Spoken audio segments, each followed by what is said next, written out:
So let's try the plates at 200 to see how my zero is. So this I have zeroed at 200 yards, or I did have.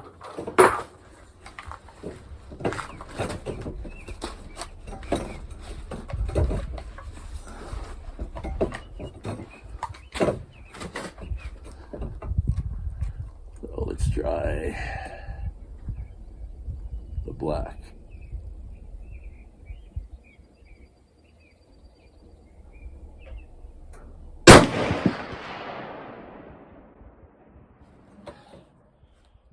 So quick, that was so quick that I didn't even hear that plate go, but it's gone. So I guess I hit it.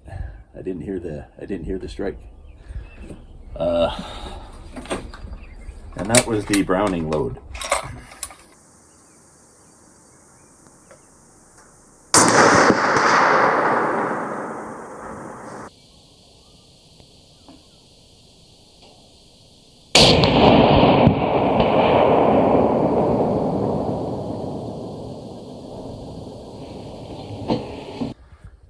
I have to shoot between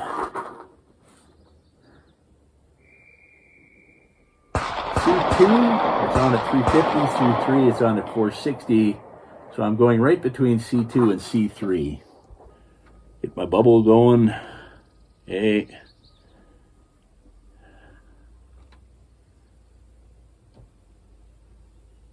There's 2, there's 3.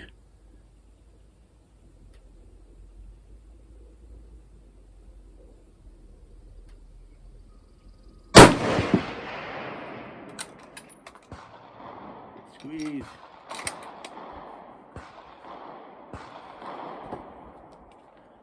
Between 2 and 3.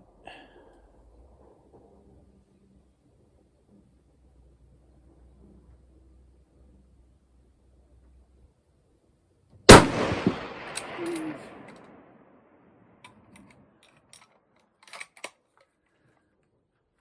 And between 2 and 3.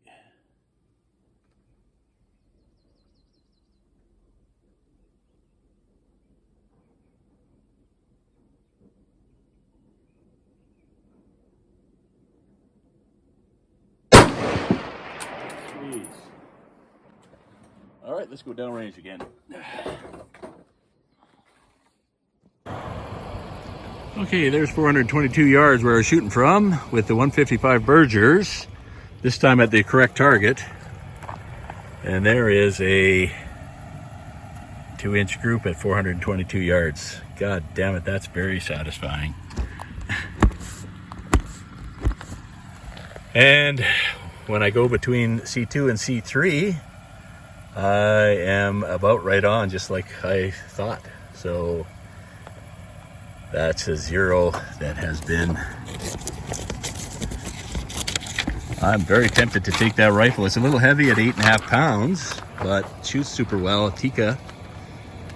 That Berger load is a great load. I'll do some gong shooting. I think I've got all the drops figured out. I'll go right out to 540. It's 8.5 pounds, but it's got that folding stock, so it's really easy to carry. I'm very happy with that rifle. There's really no point ringing all the 200 and 300 and 400 gongs because I know I'm going to hit them. Last time I couldn't hit the 540, so let's try those Bergers at 540, see if I can hit that gong. That'll be great if I can. Yeah, I'll try C4 at the bottom of the plate.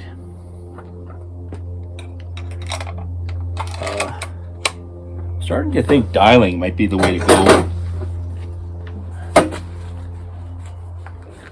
So let's try 1, 2, 3, 4. Oh fuck, that's a long ways out there.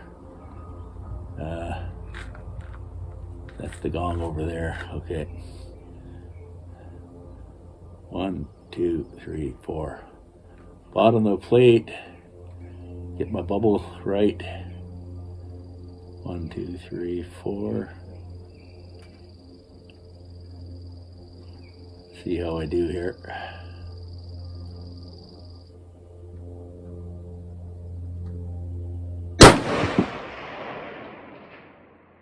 Okay, I can't tell. Did that go high?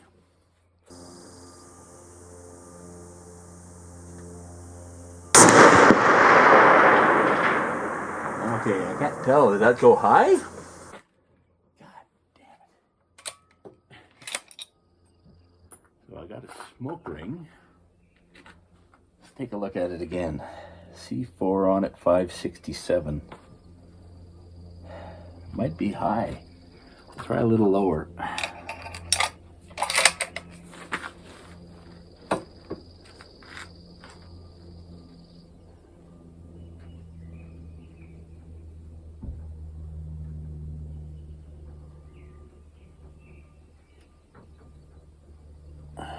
The bubble braked.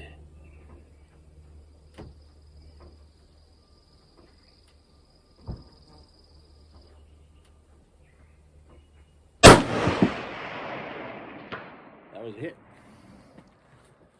Okay.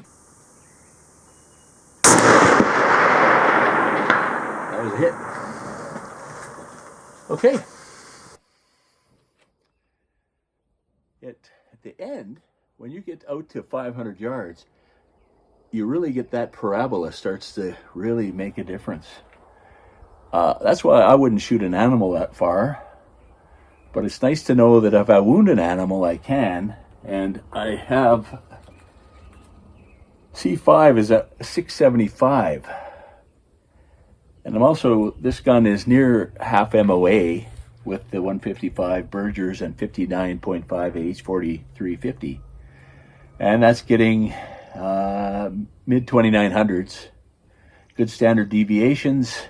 I've tried raising it to 60. I got the other thing full of 60. It doesn't shoot as well. So it helps to play around a little bit. And I've ordered another box of 100 of these 155s because I'm down to 25. But I'll load those 25 up in Hornady cases with my load. And that'll take me this summer. And the other load that shoots really well in that rifle is these Browning CRXs. Instead of CRXs, could we say BXRs? That's what I meant. And that's what they look like. I think it's a rapid expanding bullet by Browning. So I don't know if you can still get these. So they were really good, and I've got about 3 boxes. So I'm going to use those and the VLD bullets from Berger, the 155s. Really, really good. They shoot to almost the same point. And I'd like to see what these do to a caribou. And they shoot the same, basically, parabola out to 400 yards. They're very, very close, within 2 inches. At 500 yards, the difference is this is on at 550, where the so you're getting 500 yards. You're getting 9.5, 10.5, 11.5, only 2 inches at 500 yards. At 540, it's more like 3 inches. So they're very, very close. And that's really good ammo in that rifle. And it's shooting mid to high 2900s, the 155 grain CRXs, which are supposed to be a really fast expanding bullet, which starts to matter if you want to shoot far away. And then I've also got some 180 grain TTSXs. I got 2 of those on the side of the rifle for grizzly bear defense. And I'm not sure I'd want to use a Berger on a grizzly bear. So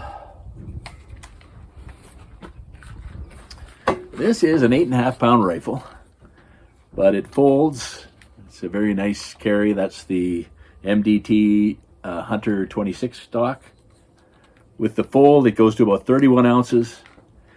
So it doesn't save any weight from a stock Tikka. In fact, this stupid magazine, the only 3.560 magazine you can get in the AICS pattern, that's a 7-ounce magazine. That kind of bothers me. The thing I don't like about this, I got 3 of them.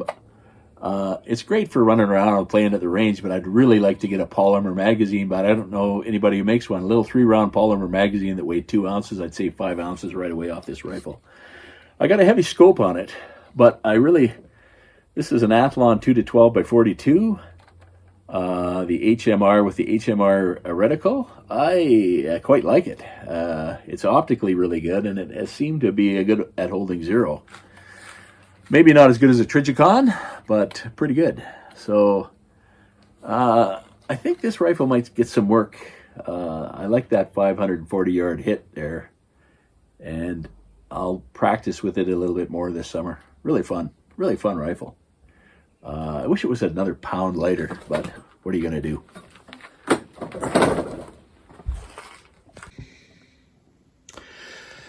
So let's visualize this. This is the reticle I'm using. You've got to practice a lot with your reticles, especially when they're all the same, because it's easy to get them mixed up. That's why you keep hearing me count. So I was using that C4 reticle, which is on at 567. And the important thing to look at, is that this parabola gets steeper and steeper as you slow down. For instance, at 600 yards, I'm only going 1,922 feet per second. So as you lose velocity, you start getting a steeper and steeper parabola. So 25 yards between 200 and 225 only has a 1.2 inch difference in impact. By the time you get out to 540 to 567, that 27 yards is 7.3 inches a difference. So what happened, on my first shot, I held about here. I thought, oh, that should be good, because I'm used to shooting at 300 yards, and that would have been fine. But what was going on, because that's an 8-inch gong, I'm probably hitting right there, missing it. So the next shot, I went half a diameter down, and that should have brought me right up to the middle of the target. And that's indeed appears what's happened. So you know what? You shoot what you aim for. But you got to practice, and you got to get this idea in your head. This parabola in your head. Or you should dial. But to dial, you got to use a heavy scope. And I don't like carrying it. So I'm going to keep with the reticles. But they're tricky. That's a hit. Good practice to end off your day with a bit of offhand shooting. I'm about 50% at 50 yards on the clay pigeons, and I'm 100% at 25 yards. And then I also use this MDT, practice from sitting with this MDT Springbok, not MDT Springbok, Javelin Springbok, just to finish off the day. It's good practice.